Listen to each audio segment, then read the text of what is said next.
You've tuned in for another deep dive, and wow, the material you sent in today is definitely going to give us a lot to chew on. It certainly is. We're looking at excerpts from a Noam Chomsky video transcript. The title is Noam Chomsky, The Crimes of U.S. Presidents.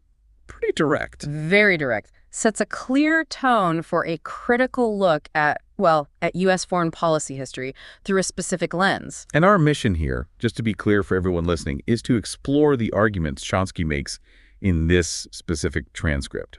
We're focusing on how he applies the Nuremberg principles to post-World War II U.S. presidents. Exactly. And those Nuremberg principles, just as a quick refresher, basically established that individuals, even state leaders, could be held accountable for things like war crimes. That's the framework Chomsky is using here, according to the text. Crucially, we are just presenting what's in the transcript.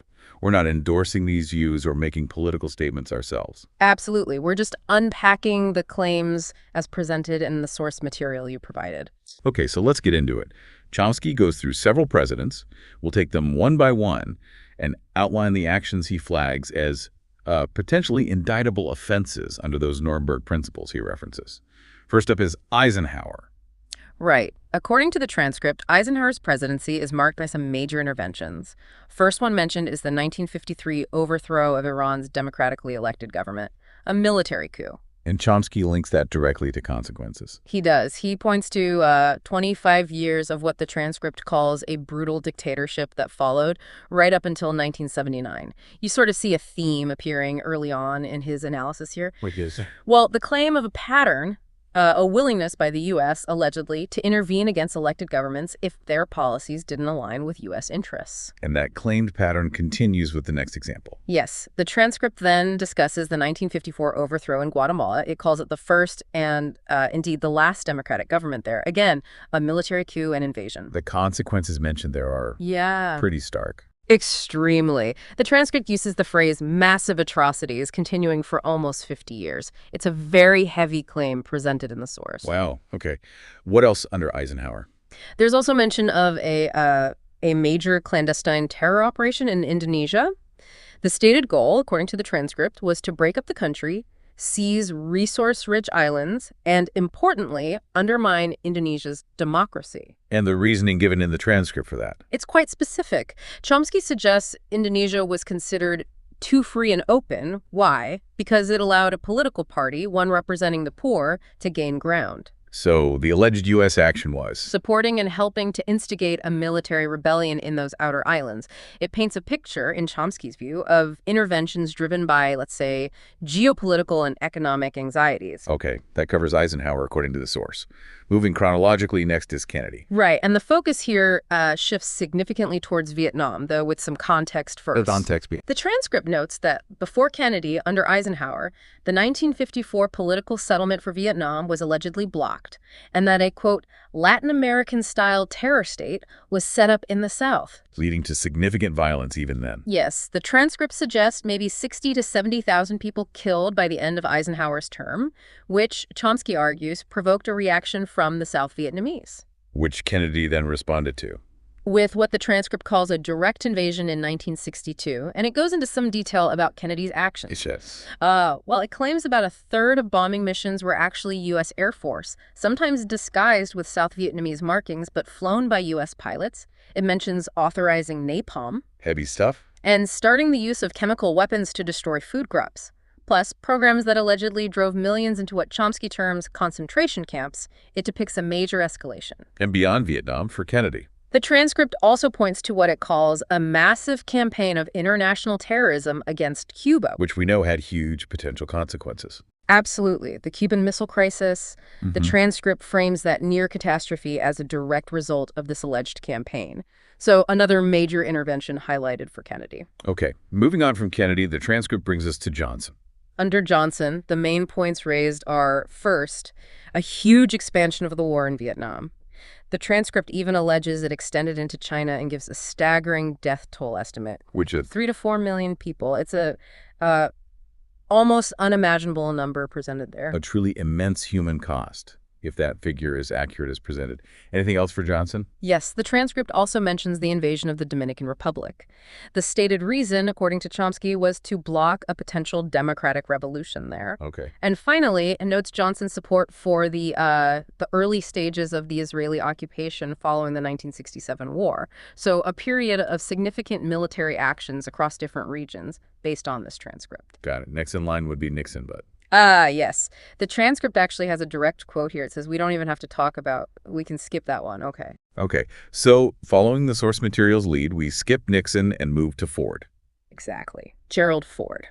His time is shorter, but the transcript highlights one major event: his administration's endorsement of Indonesia's invasion of East Timor. And the transcript's description of that event is powerful. It is. It uses the phrase, about as close to genocide as anything in the modern period.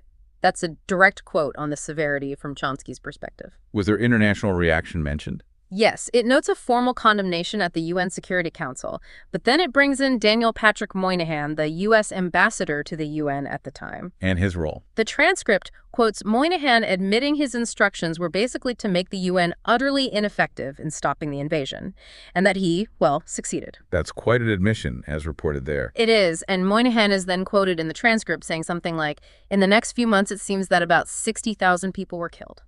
Then he apparently just shifts topic. And did U.S. actions align with that diplomatic stance, according to the transcript? Well, the transcript alleges that despite a public announcement of a weapons boycott, the U.S. secretly increased weapons shipments to Indonesia. Including specific types. Yes, counterinsurgency equipment. Essentially, the claim is the U.S. enabled the completion of the invasion, contrary to its public posture.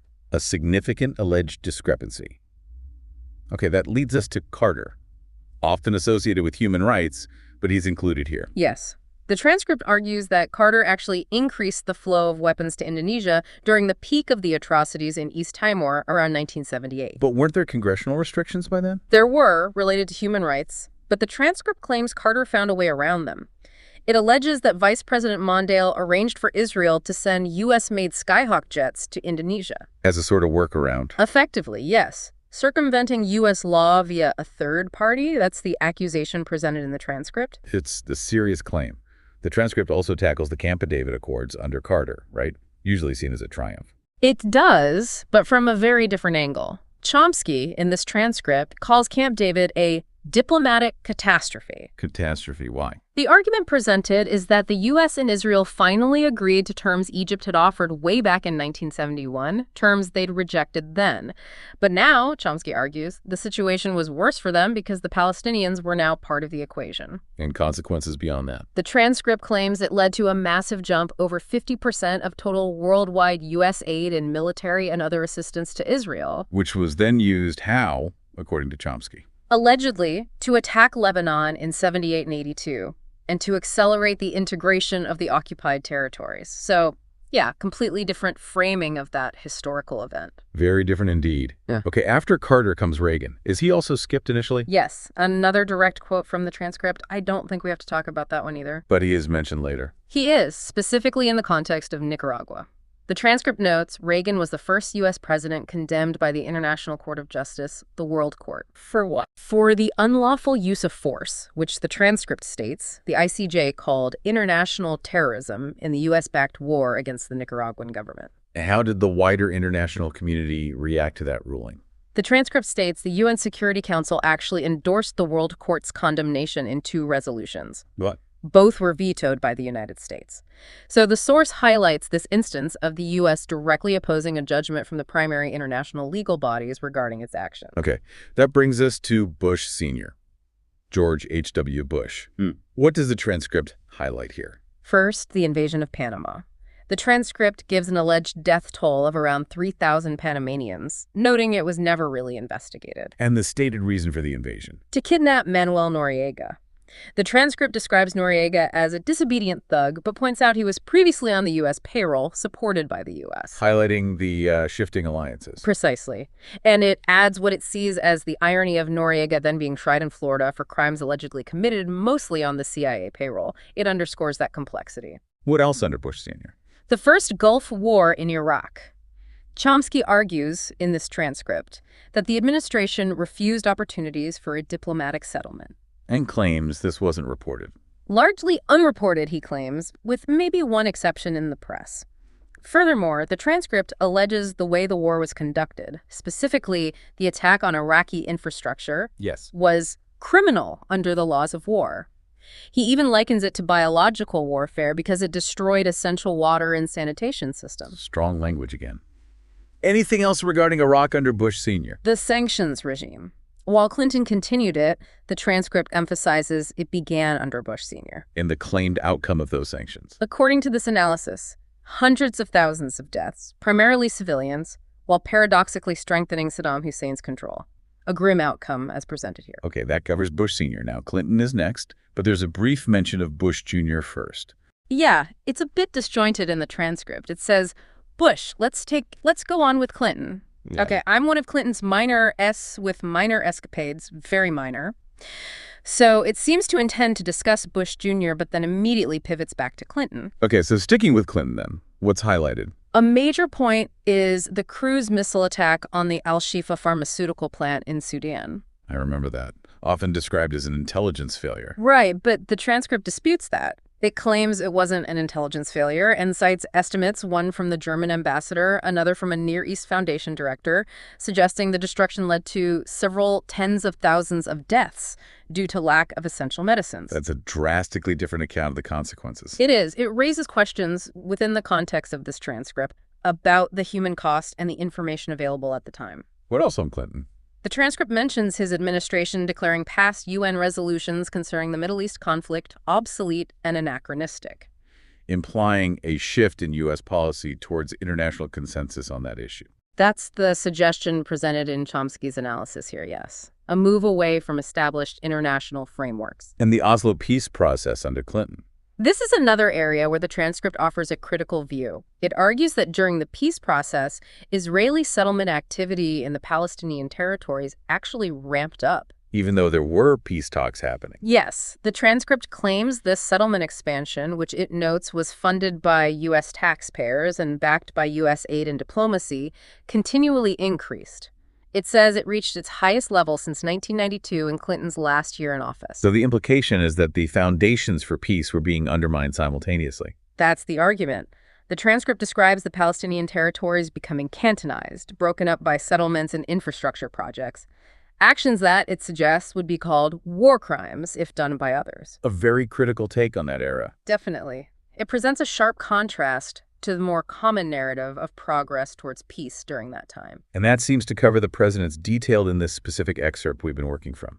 Yes, after that return to Clinton following the brief Bush Jr. mention, the transcript seems to conclude its list of specific examples. Right. So we have covered a lot of ground, gone through quite a dense and, let's be frank, a provocative set of claims today. All drawn directly from this transcript of Noam Chomsky's analysis, applying his interpretation of the Nuremberg principles to these presidencies. And we really need to underline again for you listening that our goal here was simply to present the arguments as they appear in this specific source. Exactly. We haven't been validating these claims or agreeing or disagreeing with the political viewpoints expressed, just laying out what the transcript says. Absolutely.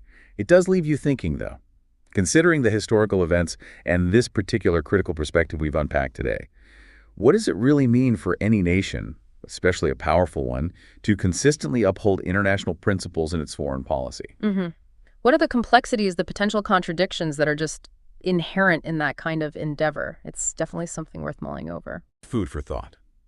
And perhaps encouragement for you to do your own further reading and reflection on these events and the principles involved. Thanks for joining us for this deep dive.